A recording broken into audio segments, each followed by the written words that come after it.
อ๋อกราบทักทายสบายดีเบิดสุขสุขคนเนาะ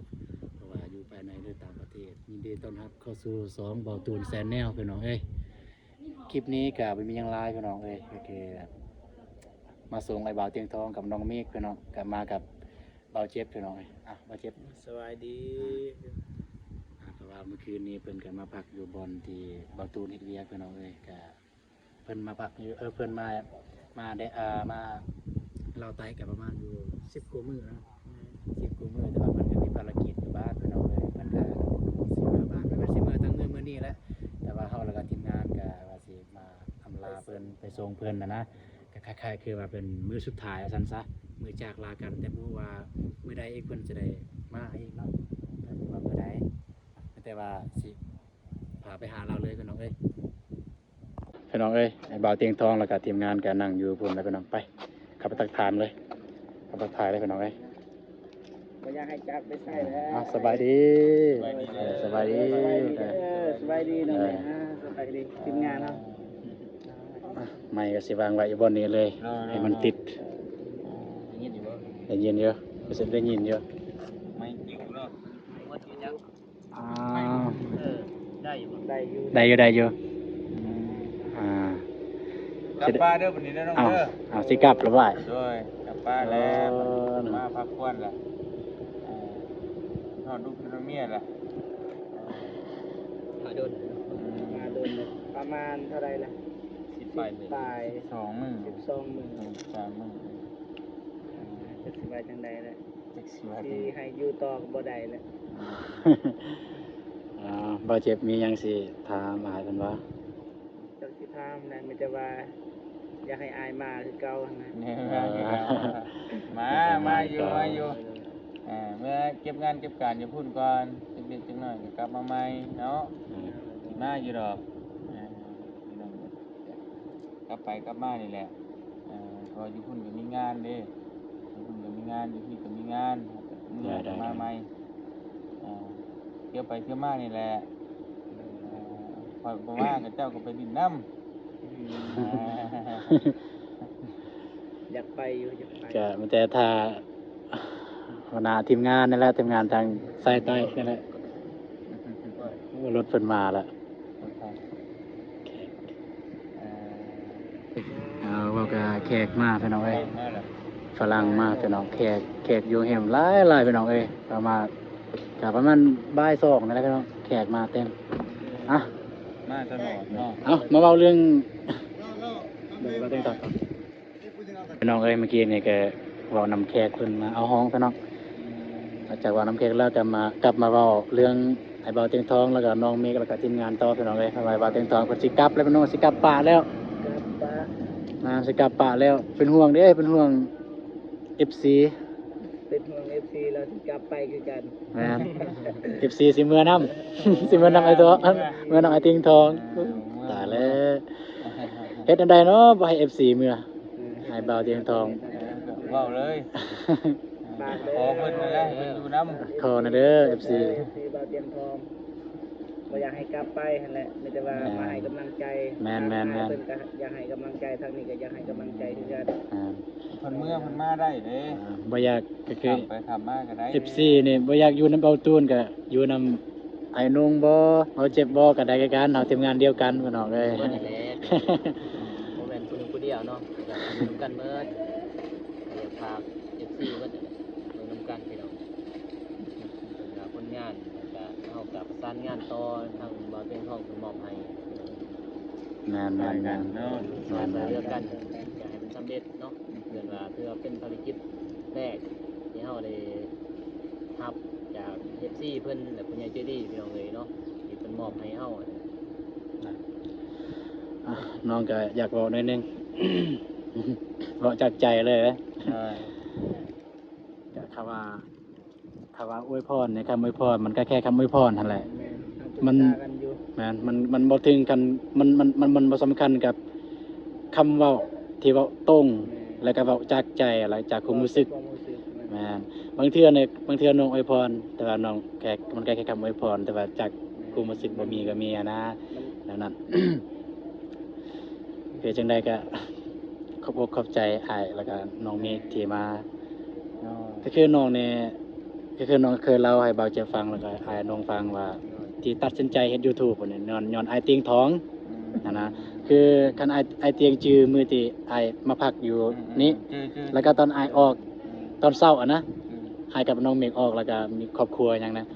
เลยน้องก็ว่าน้องก็อยากเฮ็ดคือกันนะแบบปรับคักประเดี๋ยวไอายก็แนะนำว่าคันน้องอยากเฮ็ดน้องก็คันมีคนเฮ็ด YouTube เขตบ้าน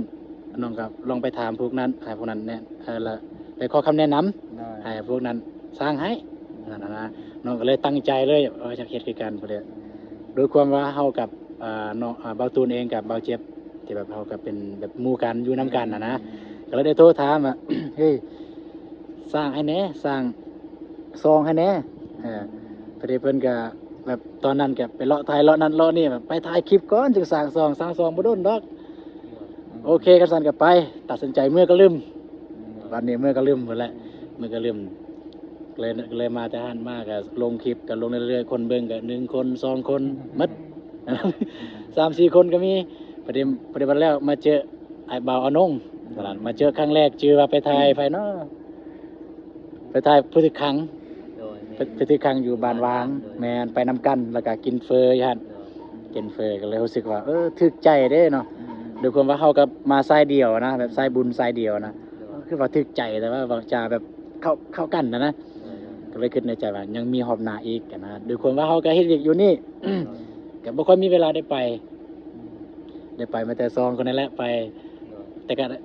แต่ละเทื่อไปก็ได้โทรถามน้องว่าไปบ่ก็ปฏิเสธตลอดโอ้บ่ทันนะแต่เสียดายโอกาสบ่ได้ไปประเดี๋ยว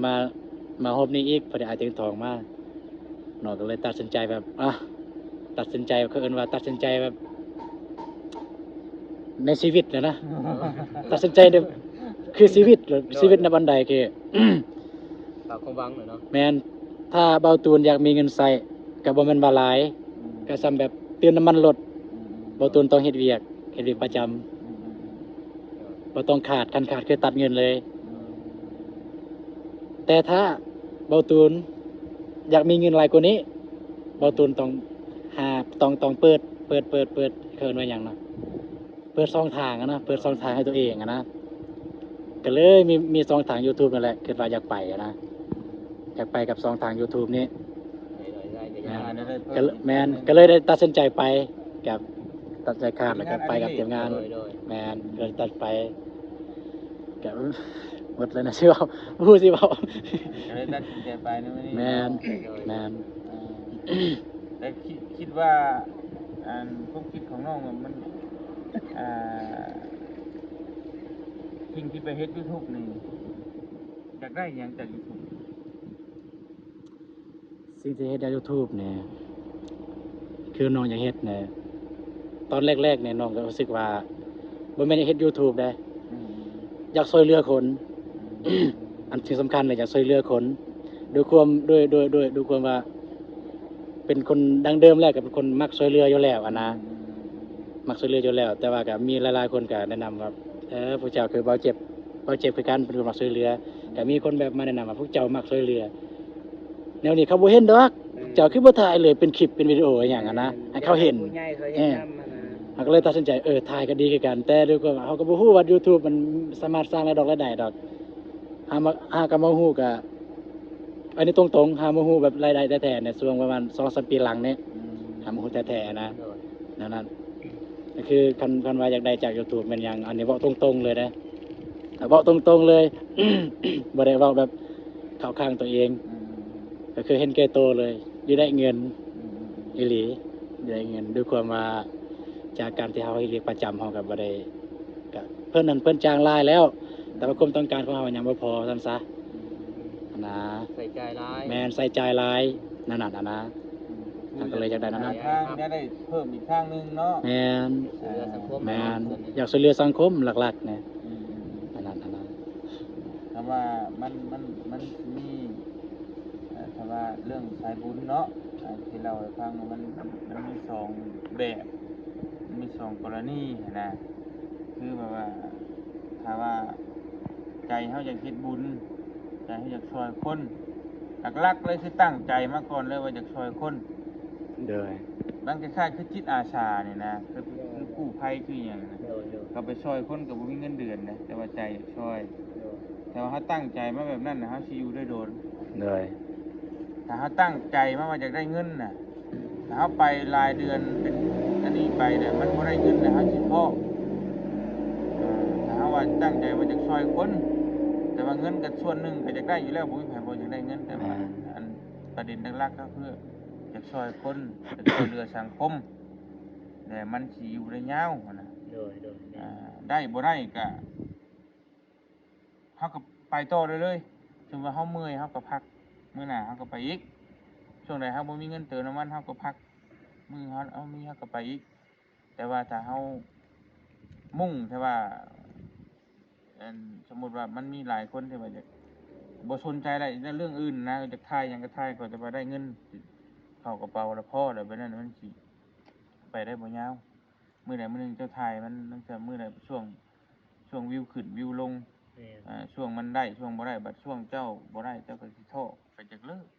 มันบ่ยาวมันบ่คงทนนะไอ้ก็เลยอยากแนะนำว่าให้ตั้งใจว่าให้เป็นจิตอาสาซะอยากให้เป็นให้จะให้ช่วยเหลือสังคม โดย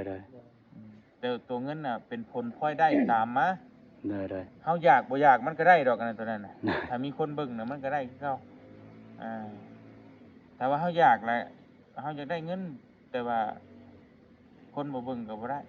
แม่น แต่ว่าเฮาเฮ็ดในสิ่งที่เฮามักสมมุติว่าเฮามักช่วยเหลือคนเฮาเฮ็ดแล้วมันสิดีเฮาเฮ็ดตัวที่เฮามักแล้วมันสิออกมาดี ถ้าเฮาบ่มักแล้วเฮ็ดไปแบบพอกำกล้ากำกวมนะมันเฮ็ดออกมามันก็คือว่าแหละเฮาบ่ได้มักเพิ่นเบิ่งเพิ่นก็ฮู้พอเพิ่นเบิ่งออกแล้วเพิ่นก็เบิ่งเฮาก็กระปิกกระป้อยนี่ตามที่นั่นแหล้วเพิ่นก็บ่มั่นใจเพิ่นก็บ่เชื่อมั่นในเฮา โดย เฮาเฮ็ดเทศทำจริง ได้บ่ได้ก็อย่าเอาเงินน่ะทิ่มไว้ข้างหลังก่อน โดย แต่ว่าเฮาเฮ็ดให้มันสุดความสามารถของเฮาได้บ่ได้จังว่ากันอีกเทื่อหนึงนะครับแต่ว่าให้ตั้งใจไว้คือใจนี่ต้องตั้งไว้เสมอว่าเฮาต้องช่วยเหลือสังคมบ่ได้จำเป็นว่าต้องใช้เงินนี่ช่วยเหลือสังคมแม่นบ่ล่ะยกตัวอย่างเจ้าไปเห็นรถคนเพอยู่ข้างทางเขาสุก แล้วขี่รถจักรไป เอ้ามาอ้ายรถเพบ่เฮาช่วยถีบช่วยนั่นช่วยดันช่วยยู่ไปให้เขาฮอดห้านแปลงฮอดห้าบ่องเติมน้ำมันก็ช่วยเหลือสังคมคือกันแม่นบ่ล่ะ โดยแม่นละ สมมุติว่าเฮา เป็นคนมาแต่ให้แต่นะกลับป้าก่อนบาดนี้ สิกลับป่าพวกน้องแล้ว FC สิป่านำแล้วเนาะ ก็กอดเราตีอย่าคิดว่าให้อย่ากอด อยู่ดีมีแห้ง อยากบ่ตรงๆนี่แบบอยากกอดแต่โดนแล้วเด้ บ่กล้า ฝากติดตาม เบา เบา ตู ตู น น ครับ เด้ ก่อนพี่น้องเอ้ยเนาะบาดนี้ก็โอกาสหน้าพาใหม่เพิ่นแล้วเดี๋ยวสิมาใหม่เด้อ พี่น้องเนี่ยเพราะว่าหลายมื้อแล้วกลับไปหาลูกหาเมียก่อนแล้วก็ไปเก็บงานอยู่พุ่นก่อนมีงานเก็บอยู่เนาะสิเมื่อก่อนไป ยังสิครับยังสิกลับมาบ่ มาแต่ว่ามื้อใดบอกบ่ได้แต่ว่าดึงมาน่ะมาเนาะยังสิมาอยู่ โดยอ้ายก็น้องก็บ่มีหยังหลายที่อ้ายเมื่อบ่มีหยังหลายที่สิฝากสิตอน โอ้ยบ่เป็นหยังเนาะ ได้ บ่เป็น คำขอ ห บ ยัง ใจอ้ายแบบ โดย ที่มาซัพพอร์ต โดย พวกน้องนับแต่การเดินทางบ่การกินการญาติคำตำหนิติชมแล้วก็การสอนคำแนะนำวิธีการเฮ็ดคลิปวิธีการเฮ็ดโตววิธีการช่วยเหลือปฏิบัติกับสังคมแล้วก็ FC แนวใดแต่เป็นคุ้มหูที่เป็นบทเรียนที่ยิ่งใหญ่สำหรับน้องรู้สึกขอบใจ โดย มันเกินคำว่าขอบใจแล้วนะอ้าย โดยแต่ว่าทางอ้ายก็แนะนำสิ่งที่ว่าอ้ายที่มีความรู้มาเนาะแต่ว่าถ้าว่ามันตัวใดมันผิดก็บ่ต้องเอาไปนำใช้ตัวใดมันถูกต้องเข้ากับชีวิตน้องก็เอาไปนำใช้ โดย เพราะว่าคนเฮามันก็มีทั้งผิดทั้งถูกมันสิถูกทุกอย่างมันเป็นแบบบ่ได้น้องก็เอาไปพิจารณาเบิ่งตัวใดมันเข้ากับชีวิตน้อง โดย ก็เอาไปนำใช้เนาะถ้าตัวใดมันบ่เข้าแบบนี้มันบ่คือก็บ่เอาไปนำใช้ก็ได้พิจารณาเอาหั่นน่ะเนาะก็มีหลายสิ่งหลายอย่างแต่ว่ามันเฮาก็ต้องปรับจูนให้มันเข้ากัน แต่ว่าทั้งเบิดทั้งมวลก็ทางอ้ายแนะนำก็อยากให้ ได้ดีหรือว่าให้มีแต่สิ่งดีๆเข้ามาในชีวิตเนาะแนวใดบ่ดีอ้ายก็บ่แนะนำดอก ได้ แนะนำแต่สิ่งดีๆจังไดก็ฝากในเด้อพี่น้องเด้อ FC ปัจจุกุทุกคน ได้ ทางฝากติดตามช่องน้องตูนเฮาแน่ฮะตอนนี้ก็ได้เท่าไหร่ละ8ฮอดบ่800ฮอดบ่ ก็เกือบแล้วเกือบแปดแล้ว ก็800แล้วพี่น้องนี่เพราะว่าคนติดตามต้องการ 1,000 คนผ่านกด YouTube คนเบิ่ง4,000 ชั่วโมงจังเปิดโฆษณาได้พี่น้องเนาะฝากเป็นกำลังใจให้น้องเพิ่นแน่เนาะ ได้ น้องเพิ่นก็มีความตั้งใจอยากเฮ็ด YouTube อยากเดินตามทั้งบ่เตียง ได้ เนาะทางทีมงานบ่าวนุ่งแล้วก็ยูทูบเบอร์หลายๆคนน้องเพิ่นก็อยากทำตามอยากเดินตามก็ขอให้ประสบผลสำเร็จเด้อน้องเด้อ ได้ ก็ให้เจริญก้าวหน้าในหน้าที่การงานเนาะทั้งสองด้าน ได้ พนักงานอยู่นี่เป็น YouTube อยู่พุ่นพร้อมพี่น้องเอ้ยในการช่วยเหลือพี่ช่วยเหลือน้องเฮาเนาะก็ถือว่าเป็นบุคคลหนึ่งที่เป็นคนดีเนาะตอนหับบ่เตียงเป็นอย่างดีก็ขอบมุกขอบใจน้องในลายที่ตอนหับทั้งไอ้เป็นอย่างดีเนาะ ได้ ทุกสิ่งทุกอย่างขอบมุกขอบใจปัจจุบันทุกคนนั่นแหละ ได้ มีอย่างสิเว้าอีกบ่ ก็คือวิธีการค้นหาสองเบาตูนนะส่วนหลายค้นหาซื้อซองหรือเบาตูนว่าสิบ่ออกก็แต่ว่าแนะนำก็เขียนเป็นเพราะว่าเบาตูนก็ได้เขียนเป็นซื้อหัวข้อนะตอนนั้นเป็นอาตูนพาไปบ่จังซี่แต่มันจะออกเป็นคลิปเลยจะไม่ได้ออกแบบซองนะออกเป็นคลิปส่วนหลายแบบ FC แบบว่าคนหาซองเบาตูนบ่เห็นนะ มันบ่ทันอยากดัน ให้เบา มัน ล ดั ง น บ่แล้วก็เบาเจ็บบ่ โดย สินะ กระแสให้เพื่อนอยู่เนาะพี่น้องเอ้ยบ่าวนุ่งกระแสให้กับเป็นทีมงานเดียวแหละก็คือเบาเตียงทองแนะนำ ได้ เฮาก็ช่วยเหลือกันพี่น้องเอ้ยเนาะไปนำกันนั่นแหละเอาบ่าวนุ่ง